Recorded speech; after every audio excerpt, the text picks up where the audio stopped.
IAS के title में कचड़ा लगा दो, बाद में आईएएस लगा दो, बस ब्रांड बन जाता है। मजबूरन हमें जो है छोटे कमरों के कारण लाइब्रेरी ज्वाइन करना पड़ता है। दिन भर लाइब्रेरी में रहते हैं सर। रूम मैक्सिमम सोने के लिए ही जा पाते हैं या खाने के लिए। मैं ये भी चाहूँगा कि आप बता दें कि जिस इंस्टीट्यूट के सामने हम खड़े हैं इस वक्त, दृष्टि आईएएस सामने, यहाँ पर एक एवरेज स्टूडेंट जो पढ़ने आता है वो कितने पैसे यहाँ पे खर्च करता है अपने कोर्स में? सर हम लोग जिस इंस्टीट्यूट के नीचे खड़े हैं, सबसे पहले तो इनका फी स्ट्रक्चर काफ़ी बेहतरीन है और सबसे ज़्यादा भी है, 2.5 से 3 लाख रुपए। उसके बाद जो यहाँ पढ़ेगा उनको आपने ऑफिस तो इतने चमक धमक वाले सेंटर वाले जगह 2.5 से 3 लाख रुपए कितने समय के कोर्स के लिए? ऑफिस सर आप लोकेशन देखिए और एक बार इनका क्लास का लोकेशन जाके देखिए। वो नाला क्रॉस करके, पुल क्रॉस करके बेसमेंट्स में। जो बच्चे आना चाहते हैं कोचिंग में, कोई कोचिंग हो, XYZ जितने कोचिंग चल रहे हैं, पहले वो फीस के साथ साथ वो एनओसी देखें। सबसे पहली बात यह है, स्टूडेंट क्राउड यहाँ पर ज़्यादा है, तो ह्यूमन रिसोर्सेज जो भी हैं उन पे दबाव बढ़ा है। दबाव बढ़ने के साथ साथ में यहाँ पे काला बाजारी का खुला नंगा नाच चलता है। लाइब्रेरी जो बनाई गई है वो बेसमेंट में क्यों है? सर लाइब्रेरी बेसमेंट में इसलिए है, सबसे पहले तो स्पेस नहीं है यहाँ मुखर्जी नगर में सर। कॉमर्शियलाइजेशन के लिए स्पेस ही नहीं है। सबसे पहली बात, हम जो यहाँ आते हैं घर से इतना दूर, लगभग 1400-1500 किलोमीटर दूर, तो हमारे पेरेंट्स यहाँ के लोकल गार्जियन यही हैं जो बड़े बड़े टीचर्स हैं, जिन इंस्टीट्यूशन में हम लोग जा रहे हैं पढ़ने के लिए। तो लोकल गार्जियन तो हमारे यही हैं और वो हमेशा ये चीज़ कमिटमेंट भी करते हैं कि हम आपके दूसरे परिवार हैं, यहाँ के आपके लोकल गार्जियन हैं और हम आपके लिए खड़े हैं। तो सर आज कहाँ हैं?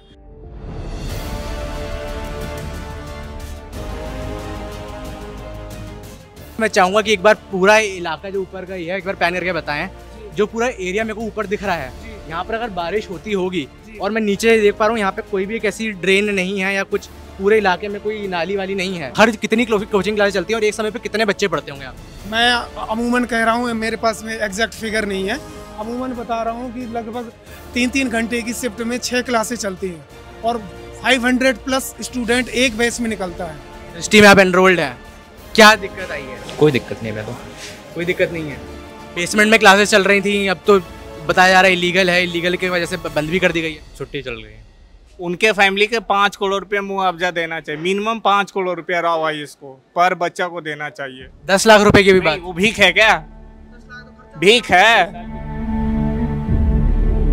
नीचे बेसमेंट था और अब यहीं से हम थोड़ा 3 मंजिल ऊपर चढ़ के आ गए हैं इनकी ऊपर वाली क्लास पे।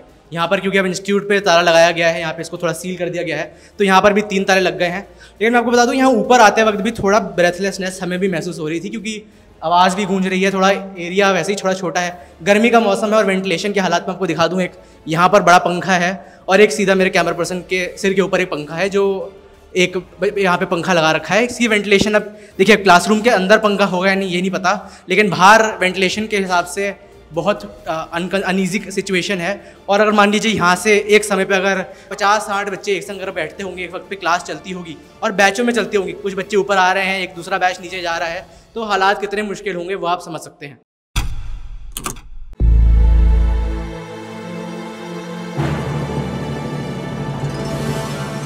इलाका अलग है लेकिन लापरवाही की कहानी वही है। राजेंद्र नगर से थोड़ी ही दूर हम इस वक्त मुखर्जी नगर में मौजूद हैं और मुखर्जी नगर का दृष्टि आईएएस कोचिंग सेंटर हमारे पीछे है, जहां का बेसमेंट सील कर दिया गया है। वजह थी कि वहां बेसमेंट में क्लासेस चलाई जा रही थी, जहां छात्रों की फिर दम घुटने से या पानी भरने से मौत की चांसेस बढ़ सकते थे। अब पीछे यहाँ पे कुछ छात्र हैं, उनसे बात करने की कोशिश करेंगे, चलिए।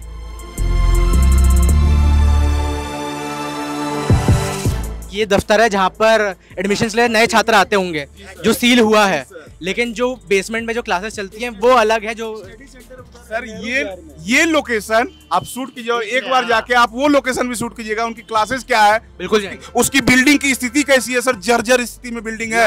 आप एक हाई ऐसे रिस्क वाले जगह पे है जहाँ भूकंप के काफी चांसेस हैं।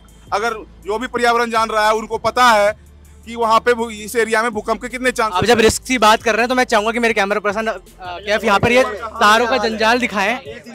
ये जो तारों का जंजाल है, हाल ही में कुछ दिन पहले हमारा एक भाई इसी कारण बिजली के पोल को छूने के कारण सर उसकी हत्या हुई थी सर।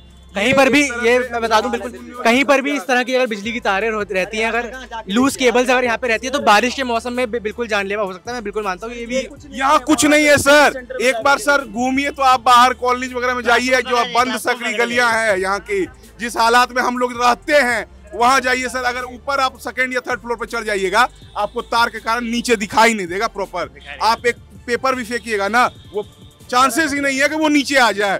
वो तार में ये सर पता नहीं कौन सा स्पाइडरमैन आके घूम के जा रहा है यहाँ पे, जो अपना जाल यहाँ पे हमेशा हर जगह फैला रखा है। अब देखिए, जिस जगह पे हम थे वो था शायद पेरेंट्स को दिखाने के लिए। जब माँ बाप अपने बच्चे को यहाँ पर लाते होंगे, एक बार तो माँ बाप अपने बच्चे को दिखाते ही हैं कि देख लो कहाँ है, माँ बाप भी देखना चाहते हैं तो वो वाली जगह दिखाएगी। लेकिन वहाँ से तकरीबन 500 साढ़े 500 मीटर अगर आप चल के यहाँ आएंगे तो यहाँ पर दृष्टि की असली क्लासेस चलती हैं। और ये तस्वीरें हैं जहाँ बेसमेंट में इनकी एक्चुअल क्लासेस चलती थी। एक बड़ा कॉम्प्लेक्स था और ये कॉम्प्लेक्स है जहाँ बेसमेंट में क्लासेस चलती थी। इस बेसमेंट में देखिए ये है गैर कानूनी है यहाँ पर भी, क्योंकि यहाँ पर आप देख सकेंगे, मैं आपको दिखा दूँ बाहर से जो इलाका है, ये भी थोड़ा निचला इलाका है। यहाँ पर भी ज़्यादा कुछ इतने कोई ख़ास इंतज़ाम है नहीं। बारिश का पानी यहाँ पर भी आता ही होगा। कुछ किसी भी तरह से बेसमेंट में जब चल रहा है, कामकाज चलता है, तो दिक्कतें तो पैदा होती ही हैं। और ख़ास तर अब यहाँ पर जब MCD एक्शन में आई है, दिल्ली सरकार को थोड़ा एक्शन लेना पड़ा है और एक बात नेशनल मुद्दा बना है, तो इस बेसमेंट को भी अब सील कर दिया गया है। यहाँ पर ही कुछ छात्रों से भी बात करने की कोशिश करेंगे। चलिए। मैं यहाँ 3 साल से सिविल सर्विस का तैयारी कर रहा हूँ। तो यहाँ ये नहीं है, सबसे पहली बात यहाँ मेरा सवाल सबसे पहले MCDs का है, ठीक है, क्योंकि कोई भी संस्थान चलने से पहले आदेश लेती है, ठीक है। विकास सर का चल रही है, मान लेते हैं कि अंडरग्राउंड उनका चल रही है, सिस्टम चलाया तो MCD ने आदेश दिया तब तो चला रहा है। तो यहाँ सबसे ज़्यादा गुनहगार MCD है, यहाँ के लोकल अथॉरिटी है, नगर पालिका के सबसे ज़्यादा यहाँ इसमें ज़्यादा से ज़्यादा उन्हीं का गलती। 3 साल से प्रिपरेशन कर रहे हैं, कहाँ से आए आप? मैं बिहार से रहने वाला हूँ। 3 साल में आपने, मैं मान के चल रहा हूँ, आपने कई चीज़ें बदलती हुई देखी होंगी। यहाँ पे कुछ उधार हुआ इस जगह का, कुछ चीज़ें दिख रही है? क्योंकि मैं दृष्टि के एक पहले वाले से उधार पे बात मत जाइए, सीधे डिप्रिसिएशन पे जाइए। एक ऑफिस इनका, हम यहाँ से हम जब 500 मीटर तक हम चल के गए थे, वहाँ पर था जो काफ़ी अच्छा लैविश, बाहर से हमने देखा, लेकिन अच्छा खासा बोर्ड में लगा था। वो ऑफिस है वहाँ का। अब यहाँ ये पूरा क्लासरूम है, ठीक है। यहाँ जितना भी स्टूडेंट यहाँ स्टडी सेंटर है, उनका एडमिशन प्रोसेस, बुक, जो भी शिकायत करना है वहाँ जाकर बच्चा शिकायत करेगा, यहाँ कुछ नहीं। हम इस वक्त मौजूद हैं मुखर्जी नगर में, सीधा मिसा स्टूडेंट्स मौजूद हैं, उनसे बात करते हैं, जानते हैं हाल। नमस्ते सर, सबसे पहले तो मेरा नाम करण कुमार है और मैं यहाँ पे एक KGS इंस्टीट्यूट है उसमें पढ़ रहा हूँ, और मणिकांत सिंह सर के यहाँ हिस्ट्री ऑप्शनल के लिए मैं क्लासेस जाता हूँ। सुबह 8 बजे सर हम निकलते हैं और यहाँ की जो लचर व्यवस्था है उसका सामना करते हुए दोनों क्लासेस करते हैं। फिर मजबूरन हमें जो है छोटे कमरों के कारण लाइब्रेरी ज्वाइन करना पड़ता है। दिन भर लाइब्रेरी में रहते हैं सर, रूम मैक्सिमम सोने के लिए ही जा पाते हैं या खाने के लिए। हालात बद से बदतर हैं और लगातार लगभग मैं पिछले सितंबर से यहाँ क्लासेस कर रहा हूँ और लगातार कई सारी घटनाएं सर पिछले 1 वर्षों में जो मैंने देखी, लगभग 1 वर्ष हो गए मुझे, पिछले 1 वर्षों में मैंने कई सारी भीषण घटनाएं देखी। जैसे कि सर कुछ दिन पहले आपने सुना होगा संस्कृति जैसे इंस्टीट्यूशन में आग की घटना, अगजनी की घटना, उसके बाद कुछ PGs वगैरह थे, उसमें आज सर जैसे ये घटना हुई करोल बाग वाली, बेसमेंट लोगों ने बंद करवा दिया। लेकिन इससे पहले जो घटनाएं हुई वो 2nd फ्लोर पे, 3rd फ्लोर पे, 4th फ्लोर पे। कमाने के लिए सर यहाँ की दलाल माफिया इतनी एक्टिव है कि MCD से लेके हर जगह पे पैसे जा रहे हैं, हर टेबल पे पैसे जा रहे हैं। उसके बाद सर लोग, बच्चे जो है 1000 2 हज़ार रुपए दिन भर, मतलब 1 महीने के पे करके एक्स्ट्रा लाइब्रेरी कर रहे हैं। उसके बाद सर जब आप रूम लेने जाइएगा, हम लोग रूम लेते हैं आज के समय में सर, 1 BHK का आप एक फ्लैट लीजिए, 20 से 25 हज़ार रुपए रेंट है सर। उसके बाद 1 मंथ का एक्स्ट्रा सिक्योरिटी दीजिए। उसके बाद 50% आप ब्रोकरेज देते हैं ब्रोकर्स को। वो सब क्यों दें हम? बता दें कि जिस इंस्टीट्यूट के सामने हम खड़े हैं इस वक्त, दृष्टि आई सामने, यहाँ पर एक एवरेज स्टूडेंट जो पढ़ने आता है वो कितने पैसे यहाँ पे खर्च करता है अपने कोर्स में? सर हम लोग जिस इंस्टीट्यूट के नीचे खड़े हैं, सबसे पहले तो इनका फी स्ट्रक्चर काफ़ी बेहतरीन है और सबसे ज़्यादा भी है, 2.5 से 3 लाख रुपए। उसके बाद जो यहाँ पढ़ेगा उनको आपने ऑफिस तो इतने चमक धमक वाले सेंटर वाले जगह, 2.5 से 3 लाख रुपए कितने समय के कोर्स के लिए? सर ये 14 से 16 मंथ का कोर्स होता है प्रॉपर, और उसके लिए 2.5 से 3 लाख रुपए ये चार्ज करते हैं। उसके बाद ऑफिस सर आप लोकेशन देखिए और एक बार इनका क्लास का लोकेशन जाके देखिए, वो नाला क्रॉस करके, पुल क्रॉस करके बेसमेंट्स में। और एक चीज सर, कल जाके सील किया गया दृष्टि का ऑफिस, ठीक, दृष्टि के क्लासेस। लेकिन आज से पहले क्या एमसीडी को पता नहीं था कि बेसमेंट में क्लासेस चल रहे हैं, या फिर एमसीडी किसी न किसी के हमारे भाई बहन के या हमारे जैसे किसी बच्चों के मौत का इंतजार कर रही थी। अपना सिक्योरिटी देखिए, खाने का पीने के, यहाँ रहने का क्या व्यवस्था है, यहाँ क्लीनिक। आप कहाँ से आए? मैं उत्तर प्रदेश जौनपुर डिस्ट्रिक्ट का हूँ, यहाँ यूपीएससी के स्टूडेंट हूँ। कितने समय से? मैं तो 21 से हूँ, 21 से। यस। इस इंस्टीट्यूट में आप एनरोल्ड थे? नहीं, मैं वाजीराम रवि में था, बट उस समय तो वहाँ था, बट इस समय मैं इस साइड रह रहा हूँ। इस समय जो है, जब आज हमें उनकी सबसे ज्यादा जरूरत है, वो लापता है सर। और उनसे हमें वैसा कोई द्वेष नहीं है, उनसे ज्यादा परेशानी नहीं, लेकिन उनसे बस ये दुख हुआ कि जब हमें सबसे ज्यादा हमारे पिता तुल्य शिक्षकों की जरूरत है, वो लापता है, नदारद है। दिक्कत ये है कि यहाँ के जो ब्रोकर का ये पूरी की पूरी मंडी बनी हुई है। कोई भी स्टूडेंट आता है, न्यू कमर स्टूडेंट, उसे एज ए मुर्गे के रूप में ट्रीट किया जाता है। समझ पा रहे होंगे मुर्गा किसे बोलते हैं। और उसके साथ साथ में यहाँ की जो आसपास की जो मार्केटिंग की जाती है, डीलर हैं वो रेंट लेते हैं अपने मनमाने हिसाब से। कोई रूल्स रेगुलेशन का कोई गाइडलाइंस। अब रूल्स रेगुलेशन की बात कर रहे हो तो मैं चाहूँगा कि एक बार पूरा इलाका जो ऊपर का ही है एक बार पैन करके बताएं।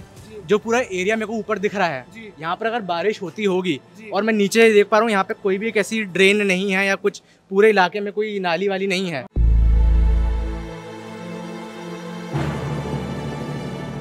पढ़ाइयों का नुकसान नहीं हो रहा? नुकसान हो रहा है। बताया गया है कि 31 तारीख को बताएंगे आगे की सूचना जो भी होगी। 31 तारीख को आपको आगे की सूचना दी जाएगी। क्लासरूम जो है वो बनाई जा रही है कहीं। आपसे यहाँ से ज़्यादा दूर नहीं है, राजेंद्र नगर में 3 बच्चों की मौत हो गई थी क्योंकि बेसमेंट में क्लासेस चल रही थी। वहाँ पे इनकी जो अभी रिपोर्टेड आई है उसमें 3 बच्चों की मौत हो गई थी।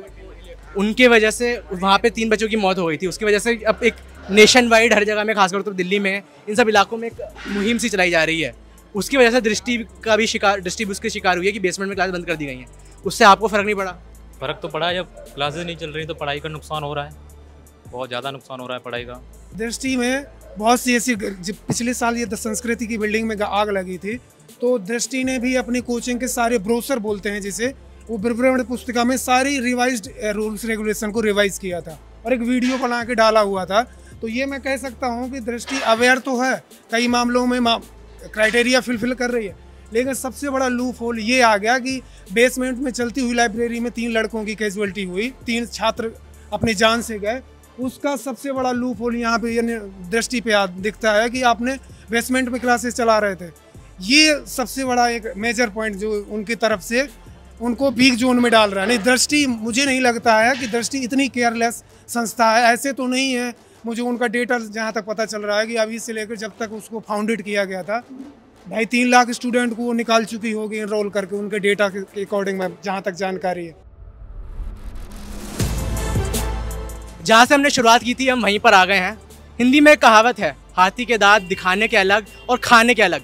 मेरे पीछे जो इंस्टीट्यूट है वो हाथी के वही दिखावे वाले दांतों के जैसा है। वजह ये है कि असली क्लासेस तो कहीं और चलती है, लेकिन ये जो पीछे कोचिंग सेंटर है, ये जो एक ऑफिस बनाया गया है, यहाँ पर सिर्फ पेरेंट्स को दिखाने के लिए या मासूम छात्र जो पहली बार आते हैं, यूपीएससी क्रैक करने का सपना लेकर आते हैं, ये कोचिंग सेंटर उनको ही लग्जरीज दिखाने के लिए बनाया गया है। एक बात ये भी है कि यहाँ पे जितने छात्र नहीं है इस वक्त, उससे ज़्यादा पुलिस बल तैनात है। जितने सारे पुलिस अधिकारी हैं, मैं चाहूँगा मेरा कैमरे पर्सन दिखाएं, इतने छात्र इस वक्त यहाँ मौजूद नहीं हैं। जो मुद्दा है वो बेशक गंभीर है, लेकिन पुलिस बल की ज़्यादा तैनाती की गई है। यहाँ की छात्र मुश्किल से मुट्ठी भर हैं, 1 डजन 2 डजन छात्र यहाँ पे हैं, लेकिन उनको कंट्रोल करने के लिए जो पुलिस है वो काफ़ी संख्या में पहुँची हुई है। इसकी एक वजह ये भी है कि शाम ढलने के बाद यहाँ पे कैंडल मार्च के आयोजन की एक सूचना मिल रही है। छात्र यहाँ पे कैंडल मार्च का प्लान कर रहे हैं, तो उस वक्त वहाँ पे कोई माहौल ना बिगड़े या कुछ सिचुएशन और आउट ऑफ कंट्रोल ना हो, इसलिए पुलिस बल को पहले यहाँ पे तैनात कर दिया गया है। मेरा नाम है वैभव, कैमरा के पीछे है कैफ। देखते रहिए जी स्विच।